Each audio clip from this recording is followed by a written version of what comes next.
మన తెలుగు టైటన్స్ టీంకు అదృష్టం కలిసి వచ్చింది.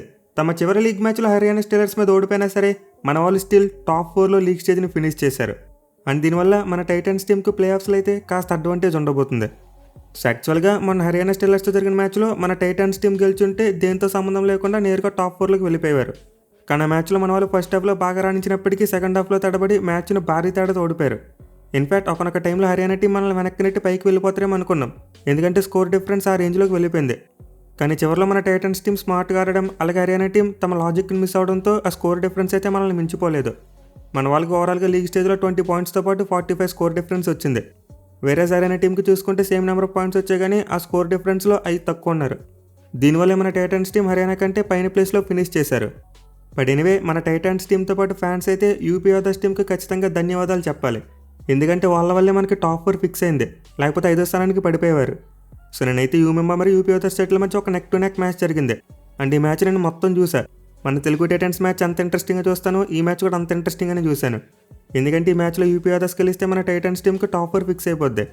అదర్వైజ్ యూమెంబా టీం గెలిచుంటే వాళ్ళు 22 పాయింట్స్కి చేరుకుని టాప్ 4లోకి వచ్చేసి ఉండేవారు. అయితే నేటి మ్యాచ్లో యూపీ ఓదర్స్ టీం యూమెంబా టీంకు ఆ ఛాన్స్ ఇవ్వలేదు. స్టార్టింగ్లో వాళ్ళు తడబడినప్పటికీ ఆ తర్వాత అద్భుతంగా కోలుకున్నారు. మెయిన్లీ చివరిలో మ్యాచ్ యూమెంబా వైపుకు తిరుగుతుంది అనుకున్న టైంలో వాళ్ళ డిఫెన్స్ అద్భుతంగా క్లిక్ అయింది. సో ఈ మ్యాచ్లో అయితే యూమెంబా టీం గట్టిగానే ఎఫర్ట్స్ పెట్టారు టాప్ 4కి రావడానికి. బట్ వాళ్ళ రైడింగ్ సరిగ్గా క్లిక్ కాకపోవడంతో 3 పాయింట్ల తేడాతో ఓడిపోయారు. అదర్వైజ్ మన టైటన్స్ టీం 5వ స్థానానికి పడిపోయి ఇప్పుడు ప్లేయిన్స్ ఆడుకోవాల్సిన పరిస్థితి వద్దును. ఎనీవే, నిన్నటితో మొత్తం లీగ్ స్టేజ్ అంతా కంప్లీట్ అయిపోయింది. అండ్ ఫైనల్ పాయింట్స్ టేబుల్ అయితే ఇలా ఉంది. సో ఇప్పుడు టాప్ 8 ప్లేసెస్ను బేస్ చేసుకుని ఆల్రెడీ ప్లే ఆఫ్ షెడ్యూల్ బయటకు వచ్చేసింది. ఏ టీమ్స్ ఏ రోజు ఎవరితో తలబడబోతున్నారో క్లారిటీ ఉంది. అండ్ నేనైతే ఇప్పుడు షెడ్యూల్తో పాటు ప్లే ఆఫ్ స్ట్రక్చర్ కూడా ఎక్స్ప్లెయిన్ చేస్తాను, జాగ్రత్తగా ఉండండి. సో ముందు 5 to 8 పొజిషన్స్లో ఉన్న 4 టీమ్స్ కూడా ప్లేయిన్స్ ఆడతాయి. అంటే 5వ స్థానంలో ఉన్న హర్యానా స్టీలర్స్, 8వ స్థానంలో ఉన్న జైపూర్ పింక్ ప్యాంథర్స్తో ప్లేయిన్ 1 ఆడతారు. అలాగే తర్వాత 6లో ఉన్న ఈ ముంబై టీం, 7లో ఉన్న పాట్నా టీంతో మరో ప్లేయిన్ ఆడతారు. అండ్ ఈ 2 ప్లేయిన్ మ్యాచెస్ 25th అక్టోబర్ అంటే సాటర్డే రోజు జరగబోతున్నాయి. ఇక తర్వాత చూసుకుంటే సండే రోజు మరో 2 మ్యాచ్లు ఉండబోతున్నాయి. అయితే ఇందులో ఒక మ్యాచ్ రేపటి మ్యాచ్ల యొక్క ఫలితాల మీద బేస్ అయి ఉంటుంది. అంటే ప్లేయిన్ 1లో గెలిచిన టీం, ప్లేయిన్ 2లో గెలిచిన టీం, ఈ 2 టీమ్స్ ఎలిమినేటర్ 1లోకి వస్తాయి. అండ్ ఆ ఫస్ట్ మ్యాచ్ సండే రోజు 8 గంటలకు స్టార్ట్ అవుతుంది. సో దీంతో రేపు 2 ప్లేయిన్ మ్యాచెస్ అయ్యేసరికి 2 టీమ్స్ ఎలిమినేట్ అయిపోతాయి. ఇంకా 6 టీంలు మాత్రమే మిగులుతాయి. అండ్ 6 టీంలలో ఒక టీం ఎలిమినేటర్ 1లో ఇంటికి వెళ్ళిపోతారు. Which means Haryana steelers, Jaipur pink panthers, U Mumba, Patna pirates, ఈ 4 టీంలలో ఒక్క టీం మాత్రమే సండే ఈవినింగ్కి ప్లే ఆఫ్స్లో మిగులుతాయి. 3 టీమ్స్ ఇంటికి వెళ్ళిపోతాయి. ఇక తర్వాత సండే రోజు సెకండ్ మ్యాచ్ చూసుకుంటే మినీ క్వాలిఫైయర్ 3rd ప్లేస్లో ఉన్న బెంగళూరు బుల్స్, అలాగే 4th ప్లేస్లో ఉన్న తెలుగు టైటన్స్ టీమ్స్ తలపడతాయి. సో ఈ మ్యాచ్ అయితే డూ ఆర్ డే మ్యాచ్ కాదు. అంటే ఈ మ్యాచ్లో గెలిచిన టీము, ఓడిపోయిన టీం 2 కూడా ఇంకా ప్లే ఆఫ్స్లోనే ఉంటాయి. గెలిచిన టీం డైరెక్ట్గా ఎలిమినేటర్ 3కి వెళ్తారు, కానీ ఓడిపోయిన టీంకి మరి అవకాశం ఉంటుంది, ఎలిమినేటర్ 2లో ఆడతారు. అండ్ ఎలిమినేటర్ 2లో వాళ్ళకి అపోనెంట్గా ఎవరు వస్తారు? ఎలిమినేటర్ 1లో గెలిచిన టీం. అంటే మనం ముందే చెప్పుకున్నాం 5 నుంచి 8 స్థానాలు ఉన్న 4 టీంలలో ఒక్కటే మిగులుతుందని చెప్పి. సో అలా మిగిలిన ఒక్క టీం, అలాగే మినీ క్వాలిఫైర్లో ఓడిపోయిన టీం, ఈ 2 కలిసి ఎలిమినేటర్ 2 ఆడతాయి.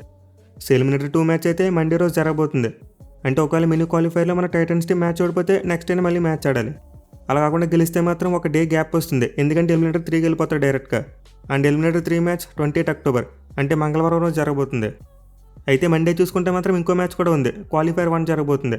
అంటే టాప్ 2 ప్లేసెస్లో ఉన్న పుణె రిపల్టన్ మరియు దబాంగ్ ఢిల్లీ, ఈ 2 జట్లు క్వాలిఫైర్ 1లో తలపడతాయి. అండ్ ఈ మ్యాచ్లో గెలిచిన టీం డైరెక్ట్గా ఫైనల్కి వెళ్ళిపోతుంది. వేరేస్ ఓడిపోయిన టీం క్వాలిఫైర్ 2కి వస్తారు. ఇక తర్వాత చూసుకుంటే ముందు చెప్పుకున్నట్టే మంగళవారం రోజు ఒక్క మ్యాచ్ ఎలిమినేటర్ 3 ఆడబోతున్నారు.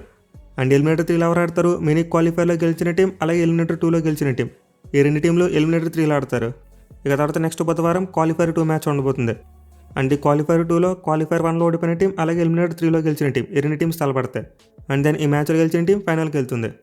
సో ఇలా టాప్ 2 మరియు టాప్ 4లో ఉన్న టీమ్స్కి 2 అవకాశం ఉంటుంది. అంటే మినీ క్వాలిఫైర్లో ఓడిపోయిన టీంకు, అలాగే క్వాలిఫైర్ 1లో ఓడిపోయిన టీంకి 2 ఛాన్స్ ఇస్తారు. కానీ ప్లేయిన్స్ ఆడే టీమ్స్కి మాత్రం 2 ఛాన్స్ లేదు, ఖచ్చితంగా ప్రతి మ్యాచ్ కూడా గెలవాలి. ఇన్ఫాక్ట్ ప్రతి మ్యాచ్ కూడా వాళ్ళకి నాకౌట్ మ్యాచ్, వరుసగా 5 మ్యాచ్లు గెలిస్తేనే కప్ వస్తుంది. వేరేజ్ మన టైటన్స్ టీం మినీ క్వాలిఫైర్ ఆడుతున్నారు కాబట్టి ఒక మ్యాచ్ ఓడిపోయినా పర్లేదు. బట్ కప్ కొట్టాలంటే ఖచ్చితంగా నెక్స్ట్ 4 మ్యాచెస్ గెలిచి తీరాలి, మధ్యలో ఏ మ్యాచ్ ఓడిపోయిన ఇంటికి వచ్చేస్తారు. సో మోస్ట్లీ టాప్ 2లో ఉన్న టీమ్స్కి ఎక్కువ అడ్వాంటేజ్ కనిపిస్తుంది. వాళ్ళు డైరెక్ట్గా 2 మ్యాచెస్ గెలిస్తే చాలు కప్ వచ్చేస్తుంది. వేరేజ్ మిగతా టీమ్స్ ఎక్కువ కష్టపడాలి. ఎనీవే, ఫైనల్ మ్యాచ్ అయితే 31st అక్టోబర్ ఫ్రైడే రోజు ఆడబోతున్నారు. అండ్ ఈ మ్యాచ్లో గెలిచిన టీం పీకేఎల్ 12 ఛాంపియన్స్గా నిలుస్తారు. సో మీకైతే స్కెడ్యూల్తో పాటు ప్లే ఆఫ్ స్ట్రక్చర్ అర్థమైంది అనుకుంటున్నా. ఒకవేళ అర్థం కాకపోతే ఇంకోసారి వీడియోని చూడండి, ఖచ్చితంగా అర్థమవుద్ది. ఇక మన టైటన్స్ టీం బెంగళూరు టీంతో ఆడబోయే మినీ క్వాలిఫైర్ సండే రోజు సెకండ్ మ్యాచ్. అండ్ నాకు వీలైతే ఖచ్చితంగా ఈ మ్యాచ్ యొక్క ప్రివ్యూ వీడియో చేయడానికి ట్రై చేస్తాను. సో మీరైతే పీకేఎల్ అప్డేట్స్ కోసం మన ఛానల్కి సబ్స్క్రైబ్ చేసుకోండి. Thank you for watching. Have a nice day.